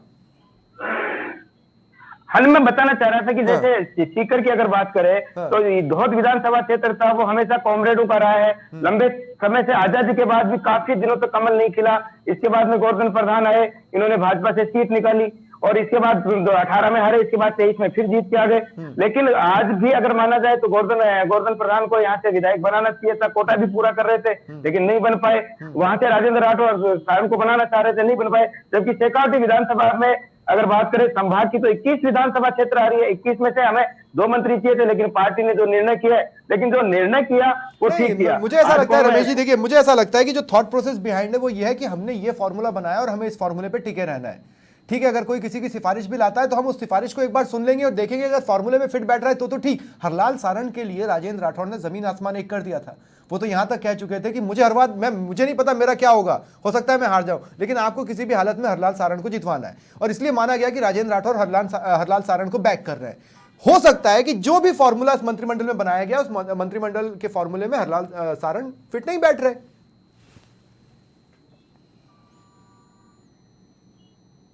विधानसभा क्षेत्रों में से मात्र एक मंत्री बने, तो ये कहा जा सकता है कि जो पार्टी ने जो सोचा है, समझा है, जिस तरीके से उन्होंने निर्णय लिए हैं वो बहुत बेहतरीन है। और उन्होंने हर, चाहे वो जातिवाद की तरीके से बात कर ले या ब्राह्मण का राजपूत उस हिसाब से बात कर ले, तो हर कास्ट को अपने हिसाब से उन्होंने कहीं कहीं कुछ करने का प्रयास किया है। 3 लोकसभा क्षेत्र है हमारे पास में, चूरू भी है, झुंझुनू भी है, सीकर भी है। तो कहा जा सकता है कि जो पार्टी ने किया, अब ये कहे कि हम भी कहते साहब हमें तो 2 मंत्री चाहिए थे, हमें तो 3 मंत्री चाहिए थे, लेकिन पार्टी ने सोच के क्या निर्णय लिया, तो पार्टी का निर्णय। लेकिन आज जो जाबर खर्रा मंत्री बना है, पढ़ा लिखा है, जब भी जिला परिषद की मीटिंग होती थी, जब भी आते थे अफसरों से सीधे बात करते थे, और इसमें अभी भी पढ़ते हैं, इस उम्र में भी पढ़ते हैं पूरे, अभी भी उनको पढ़ने का शौक है, अच्छे से अपनी मॉनिटरिंग करते हैं हर काम के पीछे। जो उनके विधानसभा क्षेत्र में काम दिए गए वो समय पे नहीं होते, तो मॉनिटरिंग भी करते हैं, एक एक चीज की मॉनिटरिंग करते हैं। ठीक है। हम बीके, आपका पॉइंट बीच में रह गया था। आप ये कह रहे थे कि आप जिस बीट को कवर करते हैं उन कम्युनिटीज की ओर से आपको मैसेज आ रहा है। हाँ, आप उस पर क्लैरिटी ले सकते हैं। तो ये मैं गर्ग साहब से कह रहा था कि उसको, क्योंकि और वो बीजेपी का कोर वोट बैंक है वैश्य वर्ग, उसको प्रतिनिधित्व अगर जातिगत समीकरण को देखा जाए तो इसमें कम मिला है, ऐसा मेरे पास आ रहा है, मैसेज आ रहे हैं। नहीं, मैसेज तो देखो आप वैसे समाज में हो सकता है क्या है, लेकिन मैं ये कह रहा हूँ कि हर वर्ग को ध्यान में रखते हुए और प्रॉपर तरीके से, देखिए निर्णय जो लिया है वो प्रॉपर तरीके से है। और मुख्यमंत्री जी का निर्णय देखो चौंकाने वाला निर्णय है, जो भी चीज है। लेकिन वैसे समाज की जहाँ तक बात करते हैं तो दक्क जो गौतम दक्क जी है उनको लिया है, इसलिए आप वो चीज तो आप बोल ही नहीं सकते कि ये चीज। इसमें क्या है कि स्वप्निल, अगर टिकट वितरण से लेकर मुख्यमंत्री, डिप्टी सीएम और अभी मंत्रिमंडल, सबको देखा जाए तो वो हम जो पारंपरिक राजनीति के तरीके से उस नजरिए से अगर देखने की कोशिश करेंगे तो हो सकता है हमको ये निराशा, जो भी राजनीति के पंडित हैं ये, तो सबको ये निराशा हो सकती है कि उस नजरिए से इन्होंने कुछ बदलने की कोशिश नहीं, की पर है। क्या आम लोग इस बात को समझने को तैयार है? नहीं, देखिए, दो जगह देखना होगा। क्या आम लोग ये बात समझने को तैयार है? ये एक बड़ा सवाल है। आम लोगों को, यदि ये क्या होता है कि आम लोगों को कुछ समय बाद में यदि रिजल्ट्स मिलते हैं, सरकार अच्छा काम करती है, तो आम लोग खुश, आम लोग, जनता का यहाँ तक जिम्मेदारी है, जनता ने 115 सीटें दी और हो सकता है 116 भी हो जाए उपचुनाव के बाद में, तो जनता अब ये देखेगी कि ये मुख्यमंत्री को इसके लिए स्वतंत्र होना भी चाहिए, उसका मंत्रिमंडल। मैं आपसे ये कह रहा हूं कि जब आप जाति व्यवस्था से इतर कोई फैसला ले रहे हैं और जाति व्यवस्था गहरे तक पैठ बनी हुई हो, राजस्थान में जाति व्यवस्था को लेकर किस तरह की स्थितियां बीके आपसे छुपी नहीं है। आप किसी एक जाति को आगे बढ़ाते हैं तो दूसरी जाति नाराज होती है, पर आप बीजेपी जिस स्टैंड पॉइंट पर चल रही है, क्या वो उन जातियों को समझा पाएगी? जैसे एक गुर्जर, एक वैश्य, क्या वो वैश्य जाति को समझा पाएगी कि हम जाति निरपेक्ष होकर चल रहे हैं? क्या वो गुर्जरों को समझा पाएंगे कि हम जाति निरपेक्ष होकर चल रहे हैं, आपकी उम्मीदों पर कोई खतरा नहीं आएगा? क्या ग्रास रूट में उस जाति व्यवस्था को भेद पाएंगे समझाने के स्तर पर? मेरा सवाल ये स्वप्निल कोशिश हुई है। मैं आपको बता दूं कि अभी मैं 2-3 दिन पहले इधर गंगापुर सिटी इधर गया था। ये पूरा मीणा बेल्ट है, करोड़ीलाल मीणा का इलाका है, तो बड़ी जबरदस्त नाराजगी थी कि करोड़ीलाल मीणा को मुख्यमंत्री की उम्मीद लगाए बैठे नहीं बनाया गया था। लेकिन मुझे लगता है कि अब पहली शपथ करोड़ीलाल मीणा को दिलाई गई यहाँ पर, और पहली शपथ के बाद में और भी एक और मीणा मंत्री हैं, उनका नाम हेमंत मीणा है, उनको भी अब, तो मुझे लगता है कि वो जो फौरी तौर पर ये रहता है कि ये कुछ दिन की चर्चाएं होती हैं, मंत्रिमंडल गठन होता है तो ये जातिगत ये सारा आंकड़े और इसके ऊपर चर्चाएं होती हैं। नहीं, पर मीणा के साथ आप खराड़ी को भी जोड़ लें, वो भी एसटी से ही आते हैं। हाँ, खराड़ी तो अब शायद मुझे लगता है कि वो जो नाराजगी थी अब वो उसको बैलेंस करने की कोशिश की गई है। तो ऐसे बहुत सी चीजों को बैलेंस करने की कोशिश की गई है। उसके बाद में देखा जाएगा कि ये रिजल्ट किस तरह से देते हैं, क्योंकि आज जो सीपी जोशी हैं बीजेपी के प्रदेश अध्यक्ष, उन्होंने एक बात कही थी कि हमारे सभी विधायक मंत्री हैं, उनको सभी विभागों का काम करने का पूरा अधिकार दिया जाएगा और मंत्री होना केवल एक हाँ, लेकिन एक अहम सवाल है, अगर हम जाति व्यवस्था पर ना जाएं, गर्ग साहब नहीं जा रहे जाति व्यवस्था पर, ठीक है, हमें आपने किस कास्ट को कितना दिया, हम उस फैक्टर पर ना जाएं, तो हमें पुरुष और महिला तो समझ में आता है ना। मैं आपसे ये कह रहा हूँ, इस लिस्ट में नारी वंदन कहाँ है? उस पर तो जाना पड़ेगा ना साहब, उस पर तो जाएंगे, इसमें नारी वंदन कहाँ है? देखिए 2 हैं इसके अंदर। 2 कौन है? दिया कुमारी जी हैं और ये एक है मंजू बागबार इसमें, और एक दिया कुमारी जी डिप्टी सीएम है। ये 33% नहीं हुआ, क्या 33% छोड़िए, 15% भी नहीं हुआ, 30% का तो 10 भी नहीं हुआ, 10 भी नहीं हुआ। सर बिल्कुल सही बात है, जो भी है, लेकिन ये निर्णय मैं कह रहा हूँ ना कि जो निर्णय लिया है वो अच्छा है, स्वागत योग्य है। अगर मान लो किसी वजह से क्यों लिया है, क्या लिया है, तो ये सब पूरे पैरामीटर्स पर मुख्यमंत्री जी कहीं नहीं, हम तो बहुत की बात कर रहे हैं, हम तो बहुत की बात कर रहे हैं। चार फैक्टर थे ना, चार की वो कहते हैं कि मेरे 4 वोटर हैं, जिसमें नहीं, 4 तरह के वर्ग हैं, 4 वर्ग हैं, मेरी 4 ही जातियां हैं, मैं उनको 4 जाति हैं, तो 3 जाति को मान सकते हैं कि इसमें बैलेंस क्या। एक बड़ा इंटरेस्टिंग पॉइंट, एक बड़ा इंटरेस्टिंग पॉइंट मैं आपको बताता हूं। बीके, मेरे से अभी किसी ने कहा कुछ दिनों पहले कि अगर बीजेपी ये कह रही है कि हम जातियों को नहीं मानते, जातिगत जनगणना की जरूरत नहीं है और सिर्फ 4 ही वर्ग होते हैं, युवा, किसान, महिला और गरीब, तो अपने पार्टी के स्ट्रक्चर को चेंज करे और सिर्फ इन्हीं का मोर्चा बना ले। क्यों एसटी मोर्चा, क्यों एससी मोर्चा? देखिए यहां पर भी वो जाति वाला फैक्टर ये पता चलता है कि नहीं वो कितने गहरे तक बैठ कर रखा हुआ है। कायदे तो फिर आपके 4 ही मोर्चे होने चाहिए, किसान मोर्चा, महिला मोर्चा और गरीब मोर्चा, इसी टाइप से बस इतने। लेकिन हाँ, ये आपको कुछ चीज़ों पर कोर टिक कर रहना पड़ता है। गर्ग साहब, मेरा सवाल आपसे ये है कि नो डाउट जब हम इन नामों को देखते हैं, एजुकेटेड टीम है, युवा टीम भी है, अनुभव भी है, अनुभव में भी कुछ ऐसे लोग हैं जो सियासत के खिलाड़ी माने जाते हैं।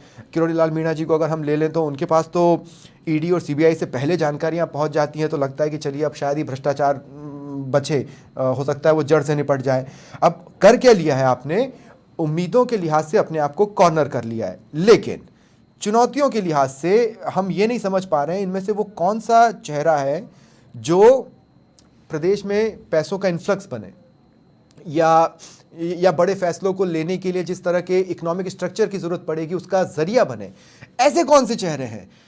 क्योंकि वादे तो आपको निभाने, गारंटी आपको पूरा करनी है। 450 में आप सिलेंडर देना चालू कर देंगे, सरकारी खजाने पे जो बोझ पड़ना है इनमें से कौन दूर करेगा? नहीं, पूरा मंत्रिमंडल करेगा, मुख्यमंत्री भजनलाल जी करेंगे, मंत्रिमंडल करेगा सब। मैं कह रहा हूं कि हम वादा करते हैं, ये मोदी जी की गारंटी है, जो हम बोल रहे हैं वो करके दिखाते हैं। आपने देखा होगा पिछले 15 दिन के अंदर ही हमने जो निर्णय लेने थे, जो वो 5 साल में लेते थे, वो निर्णय हमने 15 दिन के अंदर ले लिया। लेकिन इस 15 दिन में क्राइम भी हुए हैं। नहीं, क्राइम हुए तो कार्रवाई भी हुई है, पेपर लीक भी हो गया है, आप इसको नकार नहीं सकते। तुरंत कार्रवाई हुई है। मैं तो एक चीज जानता हूं कि घटना हुई है, मानते हैं उसको, लेकिन कार्रवाई तुरंत हुई है। एसआईटी जहां गठित करनी, हमने एसआईटी गठित की है। जहां सिलेंडर 450 रुपए में देना, वो 450 रुपए में। जो परीक्षाएं रद्द करनी थी वो रद्द भी की है। जो चीजें हैं वो हमने की है, और जनता में हम जो जनता से हमने जो वादे किए हैं वो निश्चित रूप से समय रहते पूरे वादे पूरे करेंगे। जो हमारा संकल्प पत्र है वो निश्चित रूप से पूरा करेंगे। चलिए, तो ब्रिगेड भजनलाल पूरी तरह से तैयार है। विभागों के बंटवारे के बाद अपना कामकाज भी पूरी तरह से संभाल लेगी। सबसे बड़ा दबाव जो इस ब्रिगेड भजनलाल पर रहना है वो यही रहना है कि प्रधानमंत्री की गारंटियों को जल्द से जल्द पूरा करें। और जैसा कि कहा जा रहा है कि बीजेपी चाहती है कि राजस्थान को विकास के पथ पर आगे बढ़ाए, तो वो ऐसा करने के लिए तत्पर भी दिखाई दे रहे हैं, कम से कम बयानों में। और मीडिया के तौर पर हमारी नज़र इन तमाम चेहरों पर तो वैसे भी बनी रहेगी। जहां कहीं भी कमी पेशी है उसको हम बताएंगे और बताते रहेंगे। देखते रहिए समाचार प्लस। नमस्कार।